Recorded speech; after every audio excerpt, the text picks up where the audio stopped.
Daddy, have a good day. That day, I sent my husband off with a smile, as usual, to go mountain climbing, a hobby of his, with our 4-year-old daughter. However, he slipped off a cliff and went missing.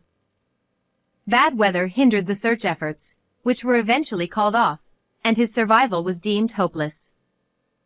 Both my daughter and I were engulfed in sorrow, but time continued to flow, and before we knew it, 2 years had passed.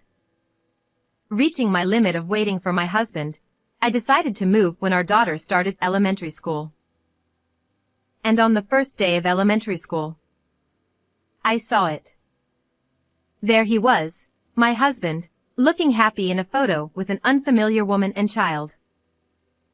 My husband, Tony, and I had known each other since our school days. He loved outdoor activities and often enjoyed mountain climbing and camping, either with large groups or by himself. My daughter Mary and I were frequently taken along to campsites, mountains, and picnics. Life with my kind husband and adorable daughter was truly happy for me. On the other hand, I was more of an indoor person. However, after marriage, influenced by my husband, I began to enjoy active hobbies. But our daughter didn't seem to feel the same way. Mary, shall we all go mountain climbing tomorrow? No, I don't want to go. I'd rather stay home and draw or play games. After starting kindergarten, our daughter preferred indoor activities like playing with dolls and drawing over outdoor activities led by Tony. Preferences in play are a matter of personality, something beyond our control as parents. However, I could tell my husband was feeling lonely about not being able to share his favorite activities with Mary. She loves spending time with you, and it's not that she dislikes outdoor play. As she grows more active, she'll surely change. I encouraged him, but it had little effect. Gradually, he spent less time with the family, and even on holidays, he would go out alone or with friends to enjoy his hobbies. His work also seemed to get busier, often leaving early in the morning and returning late at night. In hindsight, perhaps those were signs of the impending tragedy. I'm heading out. I'm going to try a deeper part today. At 5 a.m., Tony woke up early for climbing, ate the breakfast I made, and left the house. Everything was as usual. Daddy, have a good day. Our daughter, who always woke up early on days Tony went climbing, saw him off at the door with me, and he responded with a smile, just as always. But then, the unimaginable happened. What? My husband. What do you mean? The news came suddenly the day after he left the house. Tony had slipped while climbing and fell off a cliff, going missing. A passing hiker found some of his belongings, including his ID, cell phone, and wallet, and turned them over to the police, who contacted me. Please, find my husband. The police and mountain rescue team made earnest efforts to search, but unfortunately, heavy rain started that day, hindering their movement. The hikers who witnessed the fall said, "If he fell from that height, he wouldn't be unscathed." It's sad, but he's likely already dead. No. Please, be safe. Desperately clinging to hope, I contacted Tony's workplace, an outdoor gear company, hoping his hobby friends there might help with the search. What? He quit? How could that be? The employee I spoke to seemed puzzled and said, Tony resigned a week ago. Moreover, the police handling the missing person report told me, Your husband's residence address has been moved elsewhere, and information is being concealed.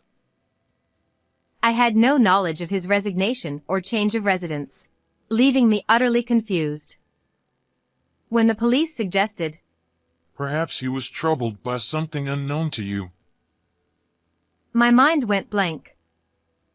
From there, my memory is hazy, and before I knew it, days had passed, and the search was called off.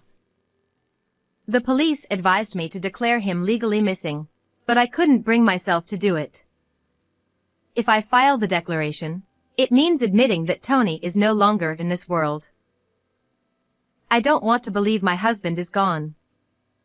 Even if there's little hope, I want to wait for a miracle. I said this, but even if I averted my eyes from reality, Tony wouldn't come back. With a daughter to care for, I had to protect her life, which kept me occupied and distracted. Please come back and watch our daughter grow up with me. Days passed, staring at his photo, feeling like my heart was breaking. Despite trying to hold on, I realized I wasn't as strong as I thought. 2 years later, I couldn't bear the weight of my feelings alone. Eating felt joyless, tears would flow uncontrollably, and sleepless nights continued. Seeing my condition, my parents urged me to return to my hometown. Especially my father, who had just retired that year, strongly felt. You can't go on like this. I've retired. Let's move to the countryside with us and live a peaceful life. We'll help, so let's live together. My parents, both from rural areas, had bought a modest apartment in the city and lived there. With my father's retirement, they planned to sell the apartment and move to my father's family home, which had been vacant since his parents passed away. Can we live with Grandpa and Grandma? A new house? Seeing my daughter's eyes light up, I realized that I wasn't the only one suffering from the loss. She had been enduring the sadness and loneliness of losing her father suddenly. Mary is trying to move forward, yet here I am, her mother, stuck in sorrow. I decided to start anew in a new place before Mary started elementary school.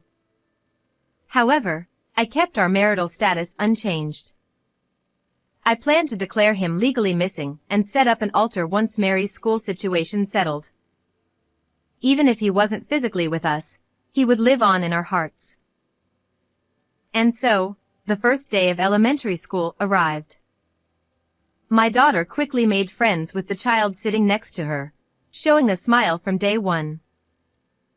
I was worried she wouldn't have friends from kindergarten, but she's doing well. After the class meeting, most parents and children were still around, taking photos and exchanging contact information. I was about to take a photo with my daughter near the main entrance when I saw it. What? A bolt from the blue. I couldn't take my eyes off the family taking a photo a few feet away. In front of the school building, holding a woman and child with a happy smile, was my supposedly deceased husband, Tony. Mom? Oh, let's take a photo over by the flowers instead. I hurriedly led Mary away from the main entrance. They didn't seem to notice us, but despite longing to see him, I couldn't call out. A look-alike. No, that can't be. Knowing Tony since our school days, there's no way I'd mistake him in a crowd. Observing more closely, I realized the woman and child with him were people I saw inside the classroom. My daughter's classmate and his mother. Why was this woman with my husband? The answer came sooner than expected. With many events like welcome parties and PTA meetings, I could easily approach the woman. You're Mary's mother, right? My son sits next to her. I'm Carol Smith. It's nice to see you. The woman with Tony in the photo was Carol Smith.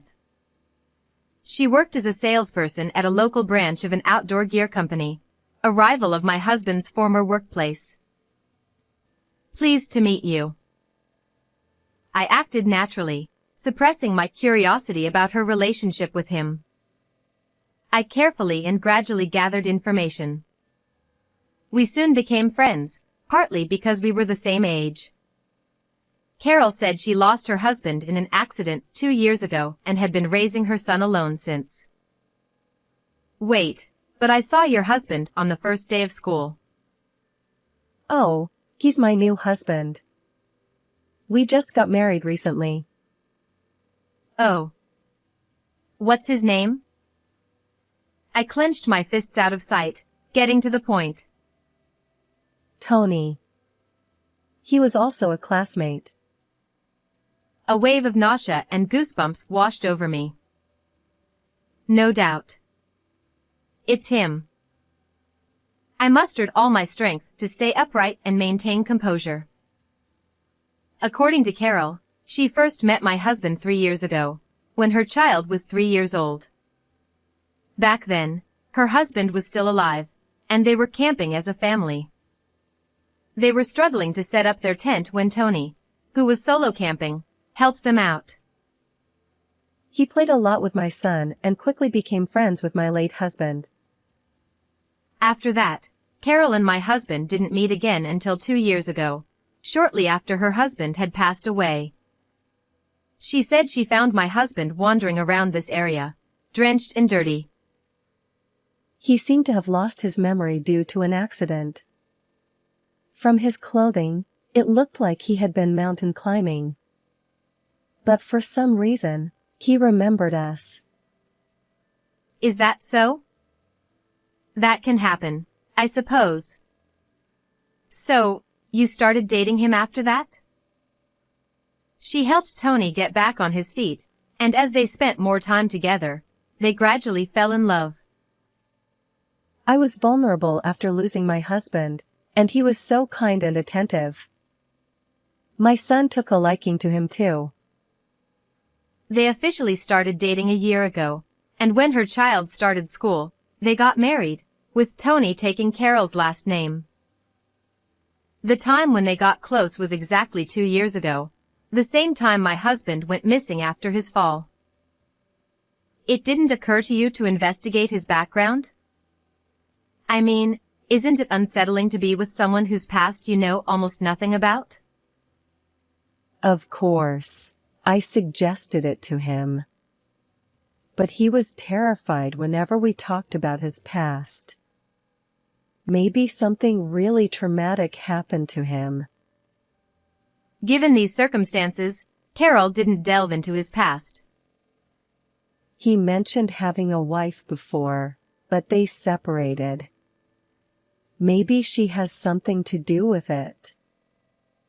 Summing up her story, it seemed my husband had disappeared after his fall, lost his memory, and started a new life with another family. Realizing this, I felt something snap inside me. How can I accept this? Driven by anger, I couldn't stay still any longer. I grabbed Carol's arm and started walking. What? What's happening? Ignoring her confusion, I headed straight to the county clerk's office. There, I obtained our marriage certificate and thrust it at Carol. Sorry for the suddenness. But please, I need to know if you're on my side or not. I saw her hands tremble as she held the paper. She likely had no idea about the truth until I gave her that document. This can't be. Then Her face paled, and tears welled up in her eyes. Learning something like this so abruptly and realizing she was unknowingly part of an affair, her reaction was understandable. However, after a moment, Carol wiped her tears and looked at me firmly. I want to know the truth too. I'll do whatever it takes to help. From that point on, we strategized on how to extract the truth from my husband. Tony claimed to have amnesia and avoided discussing his past. Whether this was true or not, we had no way of knowing at that time. There's a company barbecue event coming up for Thanksgiving. Everyone's bringing their families, so he'll probably be happy to come along. She suggested. A family event, huh? it might not go as planned, but let's give it a shot. I thought of a way to catch my husband off guard and waited for the day of the showdown. Finally, the day of the barbecue arrived. As expected, Tony came to the event with Carol and her son. I want you to meet a friend. Carol led Tony to my table. Huh. His eyes widened, and he froze upon seeing me. I realized immediately that he remembered everything. Do you understand the situation now? I asked quietly, but Tony, looking bewildered, replied, Nice to meet you. You're alive, aren't you? Suppressing my anger at his shameless act, I waited for his next words. Sorry, but do we know each other? Due to some circumstances, my memories are vague. He began explaining about the accident 2 years ago, claiming the trauma made him lose most of his memories from before. All I remembered was her. I knew where I lived for my belongings, but I didn't know why I was there. I am your wife, and we have a daughter. Her name is Mary Brown. She is a classmate of Carol's son. He looked surprised upon hearing this. But, even if you say that, I can't remember. I've started a new life with Carol and her son. I can't disrupt that now. I don't care about your excuses. Legally, I am still your wife. Do you need to see proof? Showing him a copy of our marriage certificate, which I had also given to Carol, Tony turned his face away. Even so, I don't want to ruin my current happiness. I'm truly sorry, but please divorce me.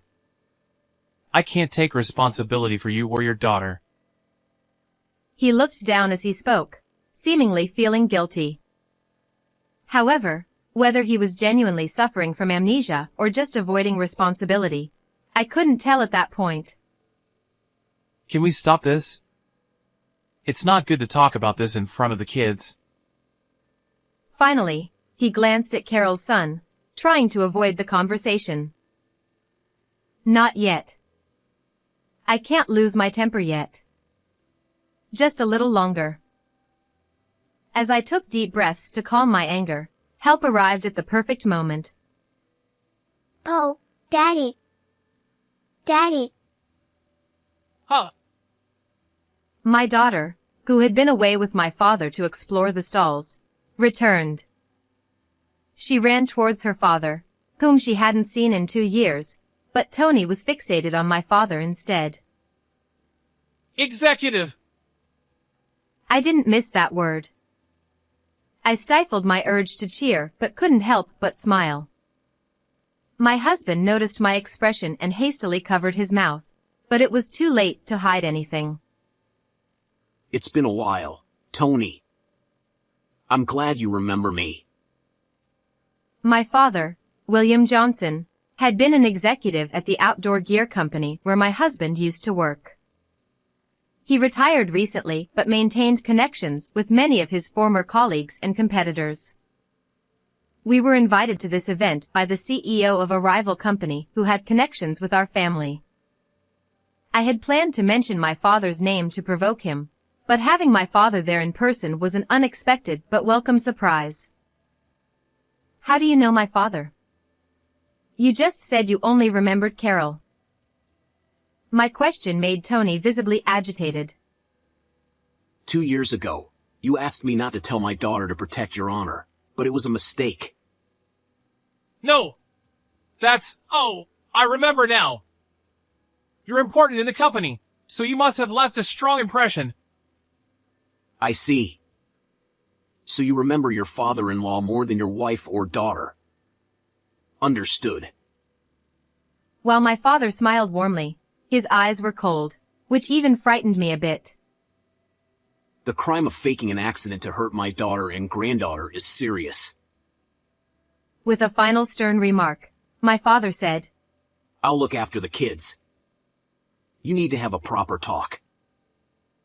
He then left with both children, leaving just me, Tony, and Carol. I heard you married by taking her last name, but that shouldn't be possible while still married to me. Even if you had amnesia, once you knew about our marriage certificate, you should have realized I existed. Did you handle the marriage certificate application yourself to hide your status as a married man under the guise of preparing for the school entrance? We know everything. Stop this ridiculous act. As I declared this, Tony began to shake. Why didn't you just divorce me when I disappeared? I made it seem like I was in a desperate situation, so Carol wouldn't see the certificate. Hearing his words, all my bottled-up emotions surged. I didn't know whether to feel sad or angry, but I had many things I wanted to say to Tony. Why did you lie like this? Did you really think you could deceive us forever? Stop mocking us. Keep your voice down. I faked the accident to avoid this. What's wrong with that? Before the accident, Tony had resigned from his job and moved.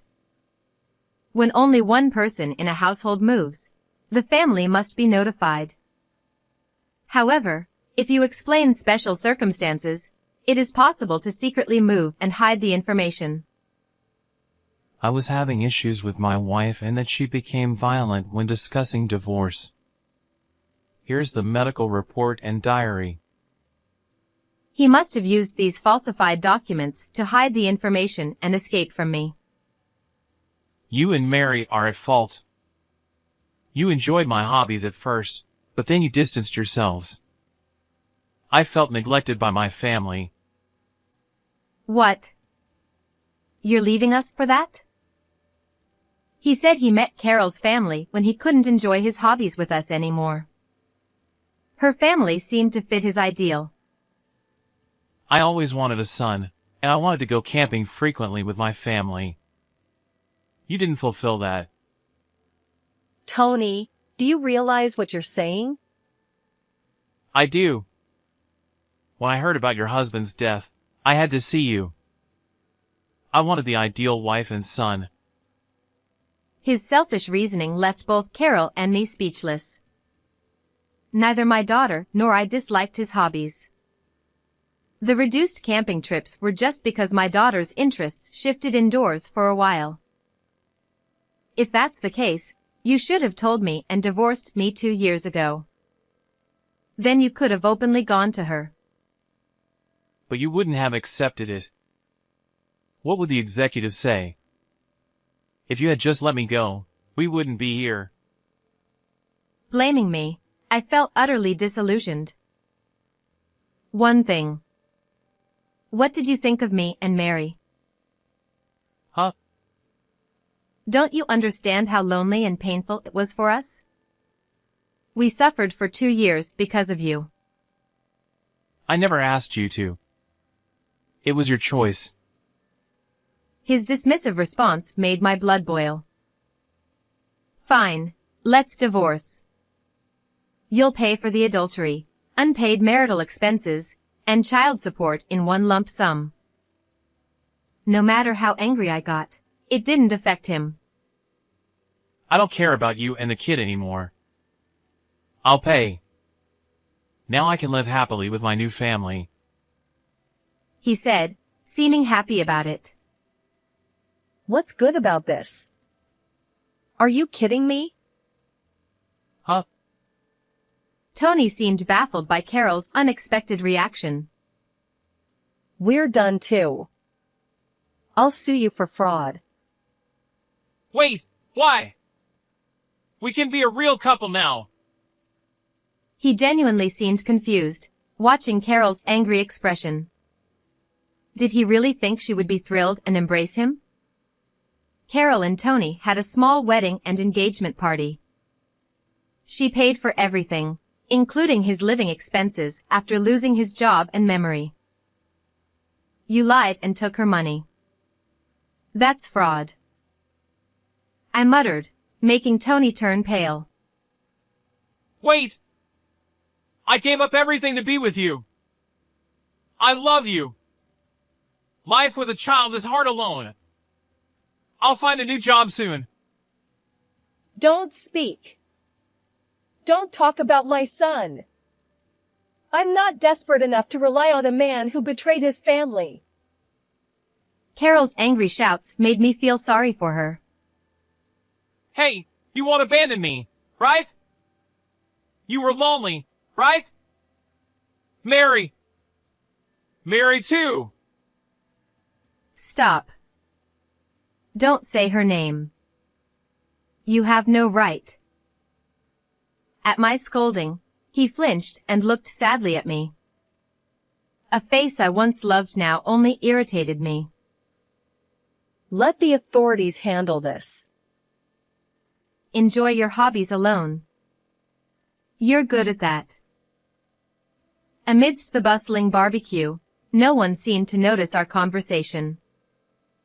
To others, we probably looked like happy people enjoying the event. Tony ended up paying me $100,000, including alimony, marital expenses, and child support. Carol sued him for fraud, resulting in a 2-year prison sentence. He paid me everything before his incarceration, with the remaining amount to be paid in installments after his release. I felt sorry for his distant parents, but they told me, It's not your fault. Our foolish son caused this. Now, Carol and I are close friends, and our children enjoy school together. Thank you for watching until the end. Please subscribe to our channel. See you in the next video.